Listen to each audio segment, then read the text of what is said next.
Hello বন্ধুগণ, শীতকাল মানেই মেলার সময়। সারা কালটা যেন মেলায় মেলায় সময় হয়েই যায়। আমাদের গ্রামেতেও এই হালেই 3 বছর হলো একটা মেলা শুরু হয়েছে, যার নাম আধকাটার মেলা। আসলে এটি একটি পীরের মেলা। এখানে ভোগ বিতরণ করা হয়, যেমন পায়েস, খিচুড়ি। এখন এখানে আমার দাদু পায়েস রাঁধছে। আমার এই দাদু প্রতি বছরই এখানে পায়েস রান্না করে। আসলে আমি সকাল সকাল আমার বাপিকে ঘোড়া চিংড়ি বিক্রি করার জন্য সেখানে জিনিসপত্রগুলো মাল সেগুলো বয়ে দিতে গিয়েছিলাম। এখন আমি এখানে বসে আছি ভাইও আমাদের মুনু কুকুরের সঙ্গে। তারপর আমি রেডি হয়ে গেছিলাম মেলায় যাওয়ার জন্য।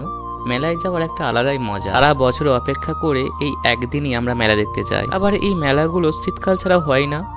একদিকে ভালোই হয়েছে, গ্রীষ্মকালে অবশ্যই এই মেলাতে যাওয়া যায় না। আমিও সেন্ট মেখে রেডি হয়ে নিলাম যাওয়ার জন্য। আমি বেরিয়ে পড়ছি মেলায় যাওয়ার জন্য। আসলে এই যে মাঠটা আছে, এই মাঠটা পেরিয়ে আমাদের মেলাতে যেতে হয়। ওই সীতা দেখতে পাচ্ছেন, ওখানে যাব। চলে এসেছি আমি এখানে। আসলে আমি এখানে বসে পড়েছি খিচুড়ি খাওয়ার জন্য। বসতে না বসতেই খিচুড়ি দিয়ে দিয়েছে, আমি এরপর খাবো। খিচুড়িটা খেতে অসাধারণ হয়েছিল। তার সাথে দিয়েছিল পায়েস, যেটা আমার দাদু রেঁধেছিল। আমার বাপের দোকানে ঘোড়াগুলো সব বিক্রি হয়ে গিয়েছে, আর কিছু কিছু রয়ে গিয়েছে।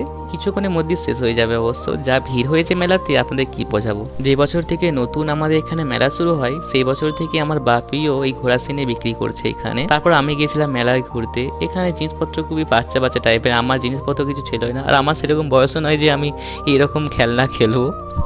তারপর মেলায় ঘুরতে ঘুরতে আমাদের স্যাঙাত বন্ধুর সঙ্গে দেখা হয়ে গেল। এরা এখানে বসে গল্প করছে। এরা প্রায় সকাল থেকে এখানে বসেছিল।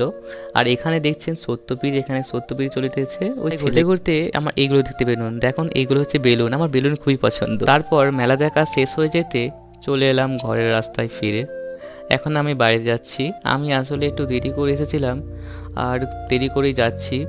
আসলে বাড়ির অনেক কাজ ছিল। আমি নিয়েছিলাম একটা চকোবার আইসক্রিম আর ভুট্টা ভাজা। আসলে আমি মেলা দেখতে সাইকেল এসেছিলাম। আমি সাইকেল দিয়ে এখন বাড়ি যাচ্ছি। খুবই ভালো লাগলো।